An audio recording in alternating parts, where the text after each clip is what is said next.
যে buying house থেকে টি-শার্টগুলো পাঠিয়েছে একটা পরেছি, কেমন লাগছে অবশ্যই কমেন্টস করে জানাবেন। এটা হচ্ছে আরেকটা, এটা কেমন লাগছে? এটা কিন্তু কালারটা খুবই সুন্দর, খুবই চমৎকার। এই হচ্ছে আরেকটা, এটা কিন্তু আরও সুন্দর। প্রত্যেকটা টি-শার্টই অনেক সুন্দর, অবশ্যই কিন্তু কমেন্টস করবেন সবাই।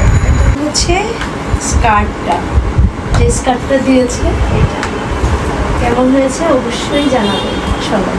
যে বাইং হাউস থেকে টি-শার্টগুলো পাঠিয়েছে একটা পরেছি, কেমন লাগছে অবশ্যই কমেন্টস করে জানাবেন। এটা হচ্ছে আরেকটা, এটা কেমন লাগছে? এটা কিন্তু কালারটা খুবই সুন্দর, খুবই চমৎকার। এই হচ্ছে আরেকটা, এটা কিন্তু আরও সুন্দর। প্রত্যেকটা টি-শার্টই অনেক সুন্দর, অবশ্যই কিন্তু কমেন্টস করবেন সবাই। এটা হচ্ছে স্কার্টটা, যে স্কার্টটা দিয়েছে এটা কেমন হয়েছে অবশ্যই জানাবেন সবাই।